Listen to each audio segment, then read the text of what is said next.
ওম শান্তি। 18ই জুলাই 2024 প্রাতঃমুরলি বাপ-দাদা মধুবান।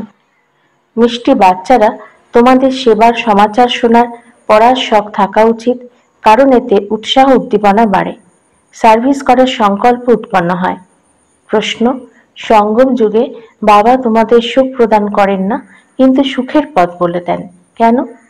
উত্তর: কারণ সকলেই বাবার সন্তান। যদি এক সন্তানকে সুখ দেন, সেটাও তো ঠিক নয়।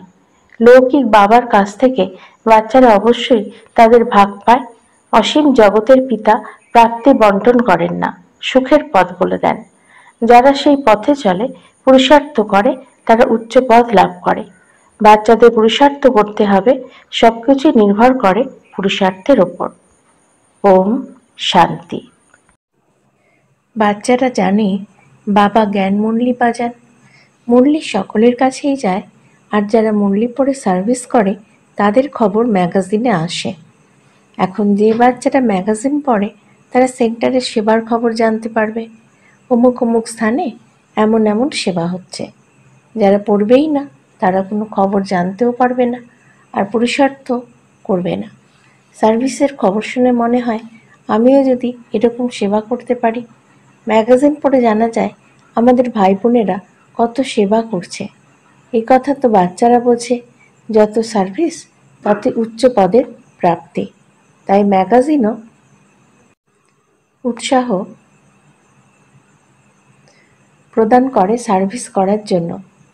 এমনি ম্যাগাজিন ফালতু তৈরি হয় না, অপ্রয়োজনীয় তারাই মনে করে যারা নিজেরা পড়ে না। কেউ বলে আমাদের অক্ষর জ্ঞান নেই। আরে, রামায়ণ, ভাগবত, গীতা ইত্যাদি শোনার জন্য যাও, এও শোনা উচিত। তা না হলে সার্ভিসে উৎসাহ বৃদ্ধি পাবে না। অমুক স্থানে এই সেবা হয়েছে, যদি শখ থাকে তবে কাউকে বলো যে সে পুড়ে শুনিয়ে দিক। অনেক সেন্টারে এমন অনেকে রয়েছে যারা ম্যাগাজিন পড়েই না। অনেকেই আছে যাদের তো সার্ভিসের কোনো নাম নিশানি থাকে না, তাহলে পদও তেমনই পাবে। এ কথা তো বোঝে যে রাজধানী স্থাপিত হচ্ছে, তাতে যে যতটা পরিশ্রম করবে ততটাই উচ্চ পদ লাভ করবে। পড়ায় মনোযোগ না দিলে ফেল হয়ে যাবে। সব কিছু নির্ভর করে এই সময় পড়ার উপর। যতই পড়বে আর পড়াবে তত নিজেরই লাভ হবে। এমন অনেক বাচ্চারাই রয়েছে যাদের ম্যাগাজিন পড়ার কথা মনেও আসে না, তারা পাই পয়সার সামান্য পদ প্রাপ্ত করে। ওখানে একথাও মনে থাকবে না যে পুরুষার্থ করেনি তাই এই পদ পেয়েছে। না, এখানেই কর্ম বিকর্মে সব কথা বুদ্ধিতে আসে। অল্পের সঙ্গম যুগেই বাবা বোঝান, যারা বোঝে না তারা তো প্রস্তর বুদ্ধি সম্পন্ন। তোমরাও বোঝো যে আমরা তুচ্ছ বুদ্ধি সম্পন্ন ছিলাম, তাতেও আবার পার্সেন্টেজ থাকে। বাবা বাচ্চাদের বোঝাতে থাকেন, এখন কলিযুগ, এখানে দুঃখ অসীম। দুঃখ এমন এমন রয়েছে, যারা সেন্সিবল হবে তারা ঝট করে বুঝে যাবে যে এ তো ঠিক কথা। তোমরাও জানো কাল পর্যন্ত আমরা কত দুঃখী ছিলাম, অসীম দুঃখের মধ্যে ছিলাম, এখন আবার অসীম সুখের মধ্যে যাচ্ছি। এই হলো রাবণ রাজ্য, কলিযুগ। এ কথা তোমরাও জানো। যারা নিজেরা জানে কিন্তু অন্যদের বোঝায় না, বাবা তাদের বলেন যে এরা কিছুই জানে না। এরা জানে তখনই বলা হবে যখন সার্ভিস করবে, সেই খবর ম্যাগাজিনে আসবে। প্রতিদিন বাবা অনেক সহজ পয়েন্টস শোনাতে থাকেন। মানুষ তো জানে যে কলিযুগ এখনো শিশু, যখন সঙ্গম মনে করবে তখনই পার্থক্য বুঝতে পারবে সত্যযুগ আর কলিযুগের। কলিযুগে অসীম দুঃখ রয়েছে, সত্যযুগে সুখ অসীম। বাচ্চারা বলে বাবা আমাদের অসীম সুখ দিচ্ছেন, যার বর্ণনা আমরা করছি, আর কেউ এমনভাবে বোঝাতে পারবে না। তোমরা নতুন কথা শোনাও, আর তো কেউ এই কথা জিজ্ঞেস করতে পারবে না যে তোমরা স্বর্গবাসী না নরকবাসী। বাচ্চারা তোমাদের মধ্যেও নম্বরের ক্রমানুসারে রয়েছে, এত পয়েন্টস স্মরণ করতে পারবে না। বোঝানোর সময় দেহ অভিমান চলে আসে। আত্মাই শোনে বা ধারণ করে, কিন্তু বড় বড় মহারথীরাও এ কথা ভুলে যায়। দেহ অভিমানে এসে বলতে থাকে এমন সবার হয়। বাবা তো বলেন সবাই পুরুষার্থী। এমনও নয় যে সবাই আত্মা মনে করে কথা বলে। না, বাবা আত্মা মনে করে জ্ঞান প্রদান করে। বাকি যারা ভাই ভাই তারা পুরুষার্থ করছে। এমন অবস্থায় স্থির হতে হবে। তাই বাচ্চাদের বুঝতে হবে, কলিযুগে তো অসীম দুঃখ, সত্যযুগের সুখ অসীম। এখন সঙ্গম যুগ চলছে, বাবা পথ বলে দেন। এমন নয় যে বাবা সুখ দেন, তিনি সুখের পথ বলে দেন। রাবণও দুঃখ দেয় না, দুঃখের অর্থাৎ উল্টো পথ বলে দেয়। বাবা না দুঃখ দেন না সুখ দেন, সুখের পথ বলে দেন। তাই যে যত পুরুষার্থ করবে ততই সুখ পাবে। তিনি সুখ দেন না, বাবার শ্রীমতে চলে সুখ পায়। বাবা তো শুধু রাস্তা বলে দেন।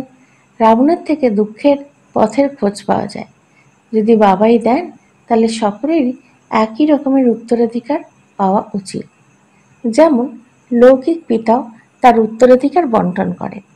এখানে তো যে যেমন পুরুষার্থ করবে তেমন।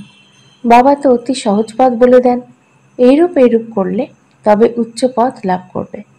বাচ্চাদের পুরুষার্থ করতে হয় যেন আমরা সর্বাপেক্ষা উচ্চ পথ লাভ করি, তার জন্যই পড়তে হবে। আবার এমনও নয় যে উচ্চ পথ পাবে আর আমি বসে থাকব। না, সর্বপ্রথমে পুরুষার্থ। ড্রামা অনুসারে পুরুষার্থ অবশ্যই করতে হবে। কেউ তীব্র পুরুষার্থ করে, কেউ কম। সর্বপ্রাপ্তি পুরুষার্থের উপরেই। বাবা তো পথ বলে দেন, আমাকে স্মরণ করো। যত স্মরণ করবে ততই বিকর্ম বিনাশ হবে। ড্রামার উপরে সবকিছুই ছাড়তে হবে। এ হলো বোঝার মতো বিষয়। ওয়ার্ল্ডের হিস্ট্রি জিওগ্রাফি রিপিট হয়, তাই যে পার্ট পূর্বে প্লে করেছি সেটাই পুনরায় প্লে করতে হবে। সব ধর্মই পুনরায় স্ব সময় অনুসারে আসবে। মনে করো খ্রিস্টানরা এখন 21 কোটি, 100 কোটি। পুনরায় এতজনই তাদের ভূমিকা পালন করতে আসবে। না আত্মার বিনাশ হয়, না তার পার্টের কখনো বিনাশ হতে পারে। এই হলো বোঝার মতো বিষয়। যে বুঝতে পারবে সে বোঝাতেও পারবে। জ্ঞান ধন দান করলে ধন কখনোই কমে যায় না। ধারণা হতে থাকবে, অন্যদেরকেও ধনবান তৈরি করতে থাকবে। কিন্তু ভাগ্যে না থাকলে নিজেকে দুর্ভাগ্যশালী মনে করবে। টিচার বলবে যে তোমরা বোঝাতে না পারলে তোমাদের ভাগ্যে কম পথ প্রাপ্তি রয়েছে। ভাগ্যে না থাকলে পুরুষার্থ কি করতে পারবে? এ হলো অসীম জগতের পাঠশালা। প্রত্যেক টিচারের নিজস্ব পড়ানোর সাবজেক্ট হয়। বাবার পড়ানোর কায়দা বাবাই জানেন, আর বাচ্চারা তোমরা জানো, আর কেউ জানতে পারে না। বাচ্চারা তোমরা কত প্রচেষ্টা করো, তবুও কেউ কেউই বোঝে, বুদ্ধিতে বসেই না। যত সমীপে যেতে থাকবে দেখতে পারবে যে ততই সমজদার হয়ে যাচ্ছ।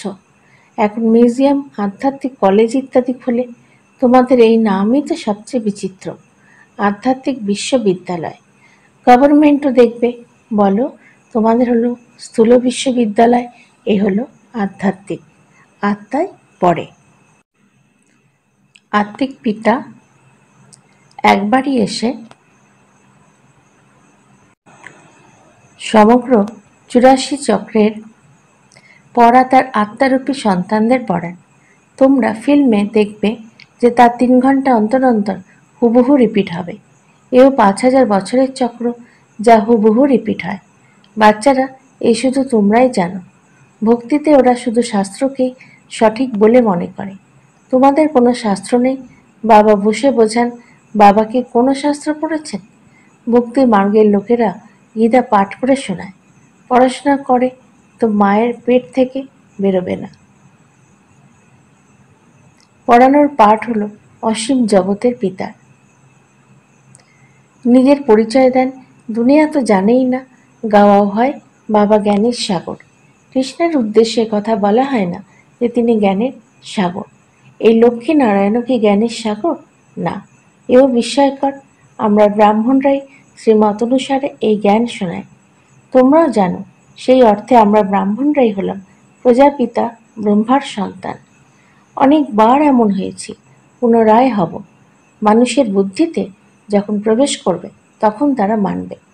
তোমরাই কেবল জানো, প্রতিকল্পে আমরাই প্রজাপিতা ব্রহ্মার দত্তক সন্তান হয়। যারা বোঝে তারা নিশ্চয় বুদ্ধি হয়ে যায়। ব্রাহ্মণ না হলে দেবতা হবে কিভাবে? প্রত্যেকের বুদ্ধিতেই এটি রয়েছে।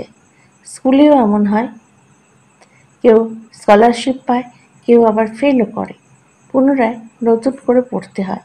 বাবা বলেন, বিকালে পতিত হলে সব উপার্জনই নষ্ট হয়ে যায়, আর পুনরায় বুদ্ধিতেও বসে না, তখন ভিতরে ভিতরে দংশন হতে থাকে। তোমরা জানো, এই জন্মে যা পাপ করেছি সে তো সকলেই জানে, কিন্তু পূর্বজন্মে কি করেছি তা স্মরণে নেই। অবশ্যই পাপ করেছি। যারা পুণ্যাত্মা ছিল তারাই পাপাত্মা হয়ে গেছে। সব হিসেব নিকেশ বাবা বসে বোঝান। অনেক বাচ্চারা আবার ভুলেও যায়, পড়ে না। যদি পড়ে তাহলে পড়াতেও অবশ্যই পারবে। কোনো স্বল্প বুদ্ধি সম্পন্ন তীক্ষ্ণ বুদ্ধি সম্পন্ন হয়ে যায়। এই পড়া কত উচ্চ! বাবার এই পড়ার দ্বারাই সূর্যবংশীয় চন্দ্রবংশীয় পরিবার তৈরি হয়। এই জন্মেই তারা পড়াশোনা করে আর পদ প্রাপ্ত করে।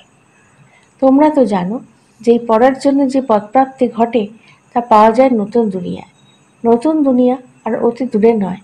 যেমন বস্ত্র বদল করা হয়, তেমনি পুরনো দুনিয়াকে ছেড়ে যেতে হবে নতুন দুনিয়ায়। বিনাশও অবশ্যই হবে। এখন তোমরা নতুন দুনিয়ার জন্য তৈরি হচ্ছ। এই পুরনো বস্ত্র পুনরায় ছেড়ে দিতে হবে। নম্বরের ক্রমানুসারে রাজধানী স্থাপিত হচ্ছে। যারা ভালোভাবে পড়বে তারাই প্রথমে স্বর্গে আসবে, বাকিরা পরে আসবে। তারা কি স্বর্গে আসতে সামর্থ্য হবে? না, হবে না। স্বর্গে যারা দাসদাসী হবে তারাও হৃদয়ে বসে থাকবে। এমন নয় যে সবাই আসতে পারবে। এখন আধ্যাত্মিক কলেজ ইত্যাদি খুলতে থাকে, সকলে এসে পুরুষার্থ করবে। যারা পড়াশোনায় তীক্ষ্ণ হবে তারা এগিয়ে যেতে পারবে, তারা উচ্চপদ লাভ করবে। যারা স্বল্প বুদ্ধি সম্পন্ন হবে তারা কম পদ প্রাপ্ত করবে। এমনও হতে পারে ভবিষ্যতে স্বল্প বুদ্ধির আত্মাও ভালো পুরুষার্থ করতে শুরু করে দেবে। আবার কোনো তীক্ষ্ণ বুদ্ধি সম্পন্ন নিচে চলে যেতে পারে। পুরুষার্থের দ্বারাই তা বোঝা যায়। এই সকল ড্রামাই ঘটে চলেছে। আত্মা শরীর ধারণ করে, এখানে তার নিজে ভূমিকা পালন করে। আবার নতুন বস্ত্র ধারণ করে, তার নতুন ভূমিকা পালন করে। কখন যে কি কি হয়ে যায়, সংস্কার আত্মায় থাকে। বাইরে তো এতটুকু জ্ঞান কারোর কাছে নেই। বাবা যখন এসে পড়ান তখনই জ্ঞান প্রাপ্ত হয়। টিচার এ তো নেই, তাহলে জ্ঞান কোথা থেকে আসবে? ওরা হলো ভক্ত। ভক্তিতে অসীম দুঃখ। যদিও মীরার সাক্ষাৎকার হয়েছিল, কিন্তু সুখ কি পেয়েছিল? না, পায়নি। সে অসুস্থ কি হয়নি? ওখানে তো কোনো রকমের দুঃখের কথা নেই। এখানে অসীম দুঃখ, আর ওখানে সুখ অসীম। এখানে সকলেই দুঃখী, রাজারও দুঃখ আছে, তাই না? এর নামই হলো দুঃখধাম, আর ওটা হলো সুখধাম। সম্পূর্ণ দুঃখ আর সম্পূর্ণ সুখের এই হলো সঙ্গম যুগ। সত্য যুগে হলো সম্পূর্ণ সুখ, কলিযুগে সম্পূর্ণ দুঃখ। যত রকমের দুঃখ রয়েছে সবই বৃদ্ধি পেতে থাকে। ভবিষ্যতে আরো কত দুঃখ পেতে থাকবে। অগাধ দুঃখের পাহাড় ভেঙে পড়বে। যারা তোমাদের বলার জন্য খুব কম সময় দেবে, 2 মিনিট দিলেও তাতেও বোঝাও যে সত্যযুগে অসীম সুখ ছিল, যা বাবা দেন। রাবণের থেকে অসীম দুঃখ প্রাপ্ত হয়। এখন বাবা বলেন, কাম বিকারের উপরে বিজয় লাভ করো, তবে জগজ্জিত হবে। এই জ্ঞানের বিনাশ হয় না। এতটুকু শুনলেও স্বর্গ লাভ করবে। প্রজা তো অনেক, কোথায় রাজা আর কোথায় ফকির। প্রত্যেকের নিজস্ব বুদ্ধি রয়েছে। যারা নিজেরা বুঝে অন্যদের বোঝায় তারাই উচ্চ পদ লাভ করে। এই স্কুলও অতি বিচিত্র। ভগবান এসে পড়ান। শ্রীকৃষ্ণ তো তাও দৈবী গুণসম্পন্ন দেবতা। বাবা বলেন, আমি তো সব দৈবী গুণ আর আসুরি গুণ থেকে পৃথক। আমি তোমাদের পিতা, এখানে আসি তোমাদের পড়াতে। আধ্যাত্মিক জ্ঞান পরমাত্মাই দেন। গীতা জ্ঞান কোনো দেহধারী মানুষ বা দেবতা দেয়নি। বিষ্ণু দেবতায় নম বলা হয়, তাহলে কৃষ্ণকে দেবতা কৃষ্ণই তো বিষ্ণু, এ কথা কেউ জানে না। তোমাদের মধ্যেও কেউ কেউ ভুলে যায়। নিজে যদি সম্পূর্ণ বোঝে তবেই অন্যদের বোঝাতে পারবে। সার্ভিস করে প্রমাণ নিয়ে এলে তবে বোঝা যাবে যে সার্ভিস করছে। তাই বাবা বলেন, লম্বা চড়া সমাচার লিখো না, ওই অমুকে আসবে, এভাবে ভুলে গেছে। এইসব লেখার প্রয়োজন নেই, সংক্ষেপে লিখতে হয়। দেখো, যখন এসেছে থাকবে কি? সে যখন জ্ঞান বুঝবে আর সেবা করতে শুরু করে দেবে, তখন বাবাকে লেখো। কেউ কেউ সমাচার লেখে শুধু ফর শো। বাবা সবকিছু রেজাল্ট দেখতে চায়। এমনিতে অনেকেই বাবার কাছে আসে, পরে চলেও যায়। এতে কি লাভ হয়? তাদের বাবা কি করবে? এতে না তাদের লাভ না তোমাদের। এতে তোমাদের মিশন তো বৃদ্ধি লাভ করে না।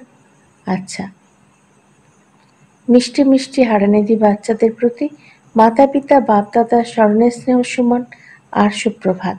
আত্মাদের পিতা তার আত্মারূপী বাচ্চাদেরকে জানাচ্ছেন নমস্কার। আমাদেরও বাপ দাদাকে ধন্যবাদ, নমস্কার। ধারণার জন্য মুখ্য সার: ১. কোনো বিষয়ে অসহায় বোধ করবে না। নিজের মধ্যে জ্ঞানকে ধারণ করে তা দান করতে হবে, অন্যদের ভাগ্যকেও জাগাতে হবে। ২. অন্য কারোর সাথে কথা বলার সময় নিজেকে আত্মা নিশ্চয় করে আত্মার সঙ্গে কথা বলতে হবে, এতটুকু দেহ অভিমান যেন না আসে। বাবার কাছ থেকে যে অসীম সুখ প্রাপ্ত করেছ সেই সব অন্যদেরকে বন্টন করতে হবে।